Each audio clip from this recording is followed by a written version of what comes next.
अष्टावक्र और राजा जनक आत्मज्ञान कैसे प्राप्त होता है, इस कहानी से जानिए। ऋषि अष्टावक्र और विदेह राजा जनक की कथा।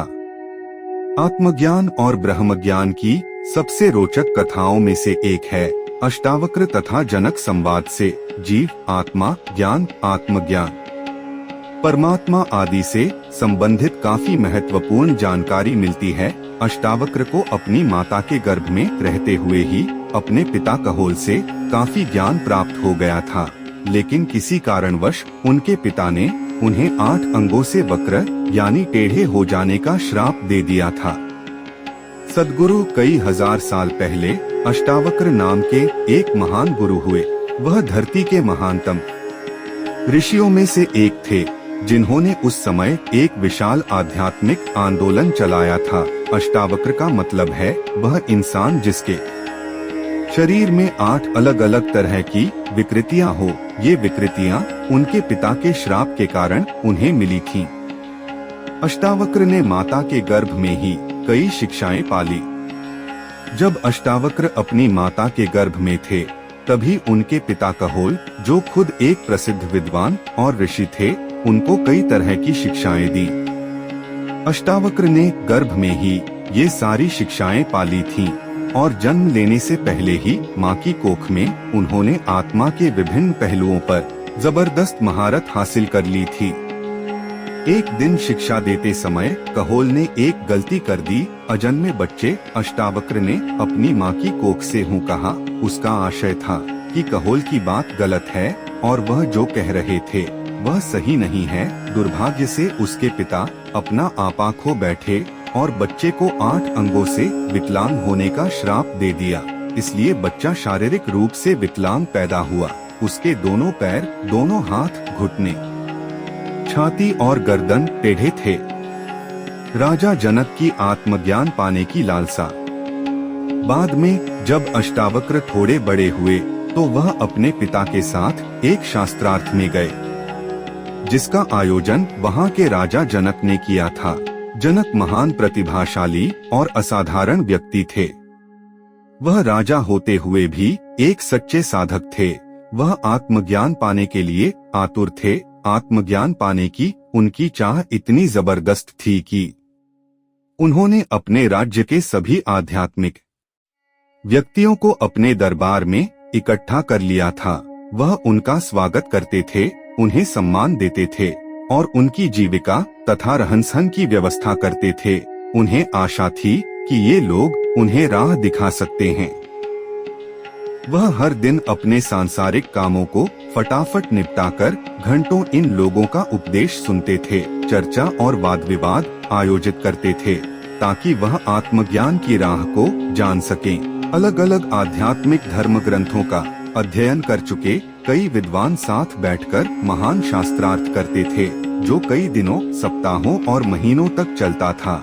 आम तौर पर बहस में जीतने वाले को एक बड़ा पुरस्कार मिलता था, उसे ढेर सारा धन मिलता था या राज्य में किसी ऊंची पदवी पर बिठाया जाता था।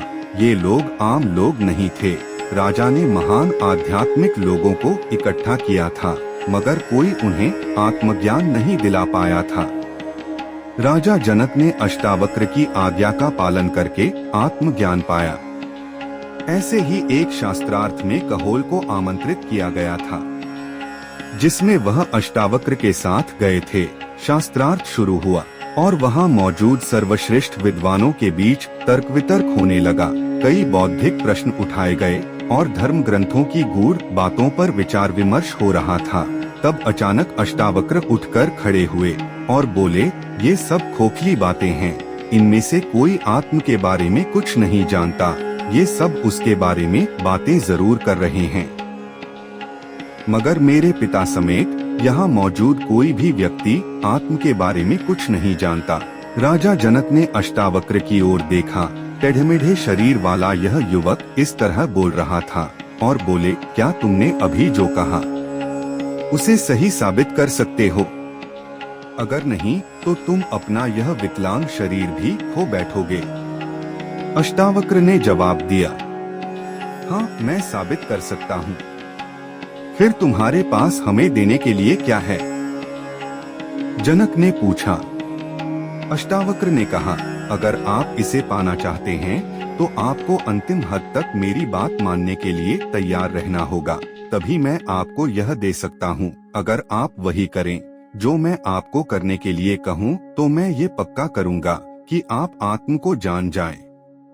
जनक को अष्टावक्र का सीधी बात करना पसंद आया और उन्होंने कहा, मुझे कुछ भी कहो, मैं करने के लिए तैयार हूँ। वह सिर्फ बोल नहीं रहे थे, वह वाकई इस बात पर गंभीर थे। अष्टावक्र बोले, मैं जंगल में रहता हूँ, वहाँ आइए, फिर देखेंगे कि हम क्या कर सकते हैं। और वह वहाँ से चले गए। कुछ दिन बाद जनक अष्टावक्र की तलाश में जंगल में गए। जब कोई राजा कहीं जाता है तो वह हमेशा सिपाहियों और मंत्रियों की फौज के साथ जाता है।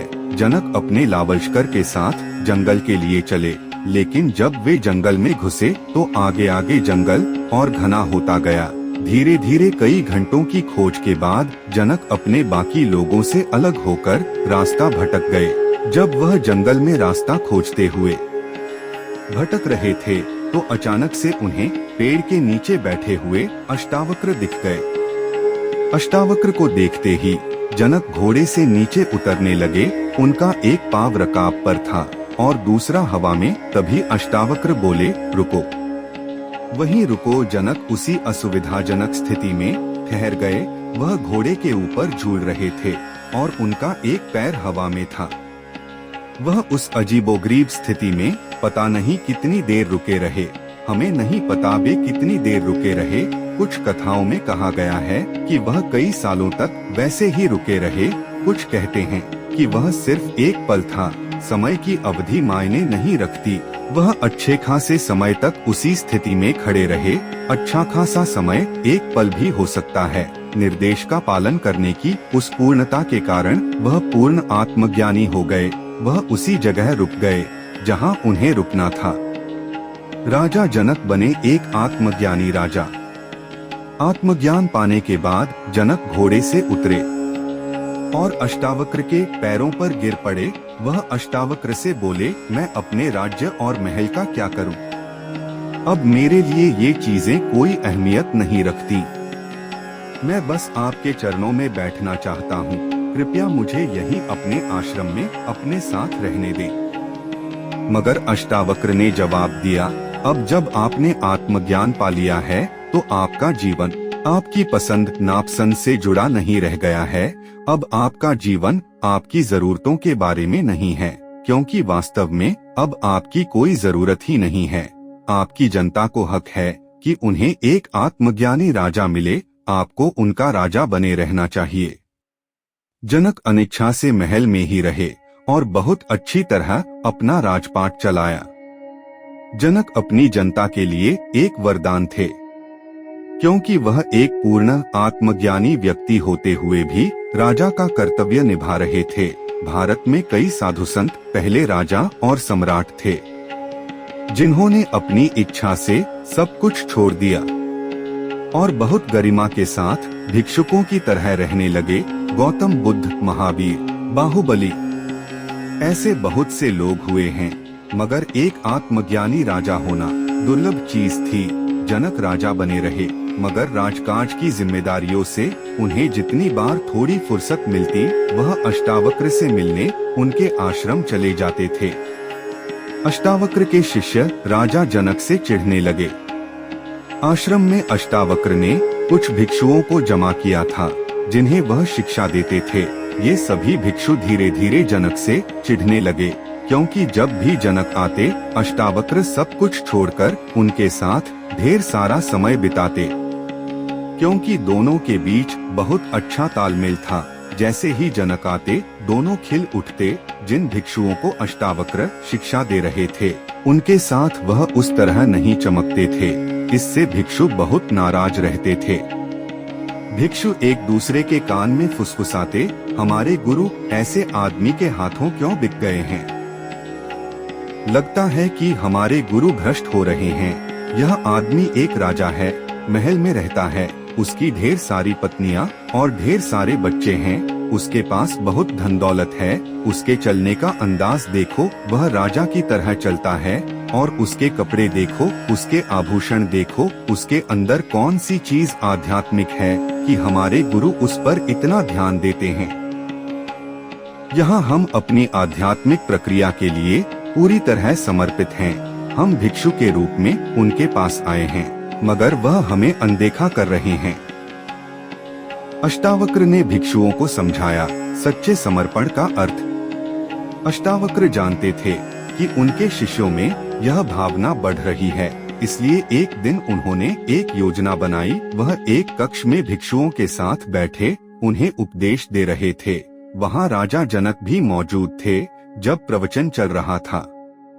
तभी एक सिपाही दौड़ते हुए कमरे में आया। वह जनक के आगे झुका, मगर अष्टावक्र के सामने नहीं, और बोला, महाराज, महल में आग लग गई है, सब कुछ जल रहा है, पूरे राज्य में हंगामा मचा हुआ है। जनक खड़े होकर सिपाही पर चिल्लाए, निकलो यहाँ से, यहाँ आकर सत्संग में बाधा डालने की तुम्हारी हिम्मत कैसे हुई, और तुम्हारी इतनी मजाल की तुमने मुझे प्रणाम किया और मेरे गुरु को नहीं। तुरंत यहाँ से निकल जाओ। सिपाही कमरे से भाग गया। जनक फिर बैठ गए और अष्टावक्र ने प्रवचन देना जारी रखा। कुछ दिन बाद अष्टावक्र ने एक और काम किया। सभी लोग फिर से हॉल में बैठे हुए थे और अष्टावक्र प्रवचन दे रहे थे। प्रवचन के बीच में ही आश्रम का एक सहायक दौड़ते हुए कमरे में आया और बोला, बंदरों ने सूख रहे सभी कपड़े उतार लिए हैं और भिक्षुओं के कपड़े फाड़ रहे हैं। सभी भिक्षु तुरंत उठकर अपने कपड़ों को बचाने भागे। वे नहीं चाहते थे कि बंदर उनके कपड़े खराब कर दें, मगर जब वे कपड़े सुखाने वाली जगह पहुँचे तो वहाँ कोई बंदर नहीं था और उनकी लंगोटें अभी भी वहाँ लटक रही थीं। उन्हें बात समझ में आ गई। वे सिर झुकाकर वापस आ गए। त्याग और आध्यात्मिकता का बाहरी कामों से कोई लेना देना नहीं है। फिर अष्टावक्र ने अपने प्रवचन के दौरान समझाया, यह देखो, यह आदमी राजा है। कुछ दिन पहले उसका महल जल रहा था, पूरा राज्य तहस-नहस हो रहा था, इतनी दौलत जल रही थी, मगर उन्हें चिंता इस बात की थी कि उनके सिपाही ने सत्संग में बाधा डाल दी थी। तुम लोग भिक्षु हो, तुम्हारे पास कुछ नहीं है, तुम्हारे पास महल नहीं है, पत्नी नहीं है, बच्चे नहीं हैं, तुम्हारे पास कुछ नहीं है। लेकिन जब बंदरों ने आकर तुम्हारे कपड़े उठाए तो तुम लोग उसे बचाने के लिए भागे। तुम लोग ऐसे कपड़े पहनते हो जिसका ज्यादातर लोग पोछा तक नहीं बनाएंगे, मगर उस लंगोट के लिए भी तुम लोग मेरी बातों पर ध्यान दिए बिना उन बेकार कपड़ों को बचाने के लिए भागे। कहाँ है तुम्हारा आत्मत्याग? वह असली आत्मत्यागी हैं, वह राजा होते हुए भी त्यागी हैं। तुम लोग भिक्षु हो, दूसरों की त्यागी हुई चीजों का प्रयोग करते हो, मगर तुम्हारे अंदर आत्मत्याग की कोई भावना नहीं है। देखो तुम कहाँ हो और वह कहाँ है। एक व्यक्ति अपने अंदर कैसा है, उसका इस बात से कोई संबंध नहीं है कि वह बाहरी तौर पर कैसा है। सबसे महत्वपूर्ण यह है कि कोई व्यक्ति अपने भीतर कैसा है। बाहरी दुनिया के साथ आप क्या करते हैं, ये सामाजिक चीजें होती हैं। आप जिन स्थितियों में रहते हैं उनके अनुरूप खुद को संचालित करते हैं, उसका सामाजिक महत्व है, मगर कोई अस्तित्व संबंधी या आध्यात्मिक महत्व नहीं है। आप अपने अंदर कैसे हैं, बस यही बात मायने रखती है। इसी के साथ यह अध्याय समाप्त होता है और इसके अगले अध्याय को हम सुनेंगे अगले भाग में। तब तक आप हमारे चैनल से जुड़िए और भारतीय संस्कृति को सपोर्ट और बढ़ावा दें। मिलते हैं अगले अध्याय में।